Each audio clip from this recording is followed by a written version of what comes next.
Meditação para o dia. Patrocínio Brilhantina, o seu brechó de luxo no coração da Savassi. Visite-o e se surpreenda. A nossa meditação para o dia vem naquele episódio do profeta Elias, descrito no primeiro livro dos Reis, capítulo 17, em que o profeta Elias se hospeda na casa da viúva de Sarepta, multiplica o azeite, multiplica a farinha por meio de ações sobrenaturais, milagres. E só que acontece um problema.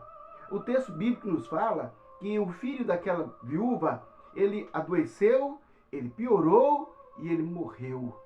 Nesse instante, então, que aquele menino faleceu, aquela viúva pega o menino e leva ao profeta e fala: homem de Deus, o que eu fiz? O que eu fiz para você vir à minha casa e matar meu filho? Atribuiu ao profeta a culpa da morte do filho. E o profeta, então, angustiado, atormentado, com aquela mulher falando na cabeça dele, pega o menino e leva para Deus. Fala: Deus, olha aqui o que o senhor fez. O senhor, até essa viúva, o senhor atormentou essa viúva e matou o filho dela. Sabe, gente, meu Deus, eu fico pensando aqui como é que as pessoas facilmente se esquecem daquilo que Deus já fez na vida delas. Meu Deus, será que a viúva e o profeta Elias se esqueceram que eles estavam vivendo de um milagre? Porque havia uma grande seca de 3 anos e meio e, consequentemente, fome. E, em razão disso, havia um flagelo em todos os lugares. Mas, na casa daquela viúva, Deus havia multiplicado o azeite, a farinha, e eles tinham pão, a fartura para eles e para qualquer um que sentasse à sua mesa. A vida deles já era um milagre. Mas sabe o que acontece? É que quando o milagre ele faz parte da nossa vida, a nossa tendência tantas vezes é esquecer. Temos a tendência de nos esquecer que a nossa vida ela é um milagre, que Deus está fazendo um milagre no nosso dia a dia. Sabe, isso aconteceu quando nós vimos lá no Egito. Moisés chegou ao Egito e, mediante o poder de Deus, ele fez mais de 10 sinais miraculosos no Egito. Coisa que nunca foi vista ao longo de toda a história, nem antes e nem depois. Fez coisas extraordinárias, os 10 sinais e mais outros sinais que ele fez, para que as pessoas acreditassem que ele era o mensageiro de Deus para libertá-los. Eles viram tantas coisas extraordinárias, e aí quando chegam diante do Mar Vermelho, quando vem diante de si um mar, e olha para trás e vem lá o exército de Faraó vindo contra eles se desesperam. Falam assim: Deus nos trouxe aqui é porque não havia sepulcro lá no Egito para nos enterrar e nos trouxe aqui para nos matar. Olha aí, o Deus que salva, o Deus que livra, o Deus que dá vida, o Deus que deixou o filho dele morrer em nosso lugar, agora é um Deus assassino, agora é um Deus matador, agora é um Deus cruel. Aquela mulher, então, ela falou isso do profeta Elias. E o profeta Elias, por sua vez, cheio de Deus, falou: olha aqui, Deus, o senhor matou o filho dela. Igualzinho o povo no Egito, falou: Deus nos trouxe aqui para nos matar. Meu Deus, eu fico pensando, como é que as pessoas se esquecem tão facilmente dos milagres que Deus já fez? Então, meu querido, em nome de Jesus, nunca se esqueça daquilo que Deus já fez em sua vida. Nunca se esqueça daquele dia, daquele momento em que você estava em grande aperto, em grande dificuldade, em grande aflição, diante de um problema extraordinário, tão grande, e Deus interveio, e Deus livrou, e Deus te amou, e Deus criou uma circunstância que te favorecesse naquela dificuldade. Não podemos nos esquecer, porque se nós nos esquecemos daquilo que Deus já fez por nós, sabe o que vai acontecer? Quando surgirem outros problemas, nós vamos pensar que Deus nos abandonou, que Deus não salva, que Deus não livra, que Deus não é poderoso, que Deus não é misericordioso. Entendamos que Deus sim, é um Deus misericordioso, desculpem, é um Deus poderoso, é um Deus que intervém em nossa história. Mas eu volto a perguntar, como é que as pessoas se esquecem? Por que as pessoas se esquecem das grandiosas obras que Deus já fez? Sabe, isso acontece quando o foco das pessoas, a visão dela está voltada tão somente para o problema. Quando ele olha ao redor e não vê outra coisa, só vê o problema. É como se ele tivesse obcecado por aquele problema, aquela crise, aquela dificuldade, aquela dor, e ele não consegue enxergar mais nada ao redor, senão tão somente o problema. Nessa hora, as pessoas se esquecem de tudo aquilo que Deus já fez. Nessa hora se esquece de tudo. O profeta Jeremias, em suas lamentações, ele disse: olha, torno a trazer à memória, quero trazer à memória aquilo que pode me dar esperança.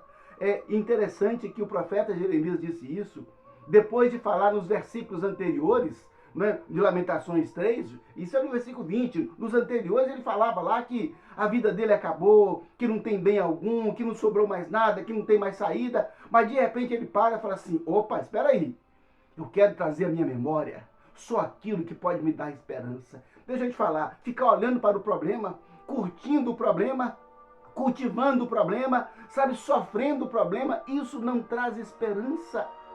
Isso não traz salvação, isso não traz vida.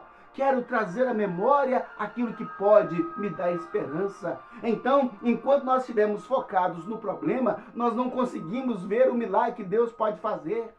Então nós falamos outro dia que quanto maior o problema, maior a sua experiência com Deus. Quanto maior a dificuldade, mais profunda a sua experiência com Deus. Então, um grande problema vai gerar isso, uma experiência extraordinária com Deus. No Salmo 103, a Bíblia diz que bendize, ó minha alma, o Senhor, e não se esqueça de nenhum só dos seus benefícios.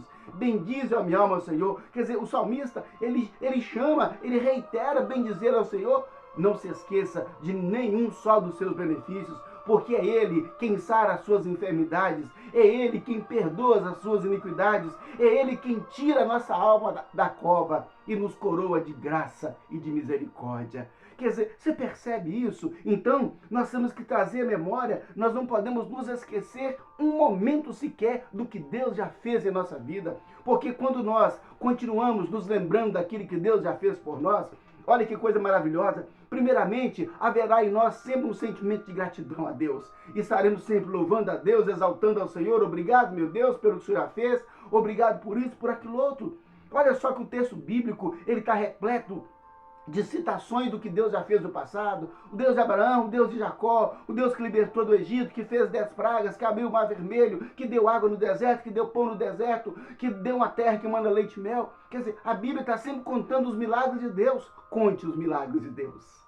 Em vez de falar dos problemas que parecem impossíveis, fale dos milagres de Deus, que faz com que o impossível se torne possível. Fale dos milagres de Deus, não se esqueça de nenhum dos benefícios que Deus fez, porque se nós exercitarmos isso, além de nós estarmos glorificando a Deus, anunciando a Deus e a sua grandeza, nós deixamos a porta aberta para outros milagres. Então, se aquela mulher pegasse o menino morto e falasse: olha aqui, profeta, o meu menino morreu, será que Deus pode nos ajudar? Faz uma oração, faz uma súplica, faz um clamor. Não, ela não fez isso, ela chegou já chutando a porta, gritando e histérica. E o profeta fez a mesma coisa. Então, querido, em nome de Jesus, não se esqueça daquilo que Deus já fez na sua vida. Isso vai manter a porta aberta para Ele fazer tantas outras bênçãos para a glória do nome de Jesus. Bendize ao Senhor e não se esqueça de nenhum só dos seus benefícios. Vamos orar? Vamos pedir ao Senhor que nos abençoe, que fale conosco agora.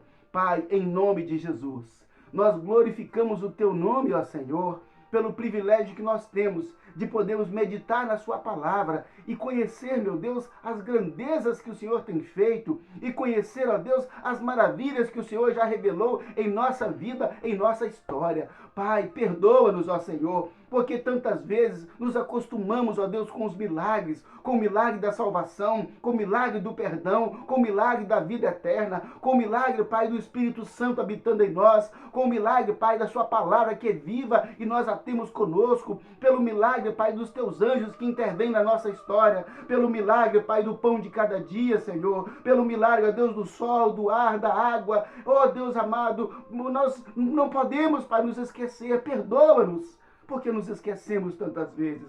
Oh Deus, ajuda, Senhor, essa pessoa que agora está, oh Deus, assistindo a esse vídeo, fazendo essa oração, e que estava, Pai, tão focada, tão obcecada com os problemas. Ajuda agora, Pai, em nome de Jesus, a desviar o seu foco, ó Deus, do problema, da crise, da dor, da angústia, da necessidade, e voltar-se para o Criador, e voltar-se para o Senhor, e voltar-se para Jesus, e voltar-se para o Espírito Santo, para receber a virtude, o poder, o perdão e a vida eterna. Ó Deus, faz um milagre em nossa vida, assim como o Senhor fez um milagre naquela casa daquela viúva, Pai. Ó Deus, faz um milagre em nossa vida e ajuda-nos, ó Deus, a crer, a trazer à memória a sua palavra que fala de tantas coisas que o Senhor tem feito por nós. Socorre essa pessoa que agora assiste a esse vídeo, Pai. Dê a ela, Deus amado, a fé. Traga a ela, ó Deus, a lembrança de tudo quanto o Senhor já fez, para que possamos, Pai, viver na plenitude do Espírito Santo e experimentar a cada dia um novo milagre que o Senhor tem e pode fazer em nossas vidas.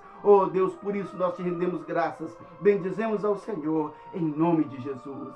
Amém.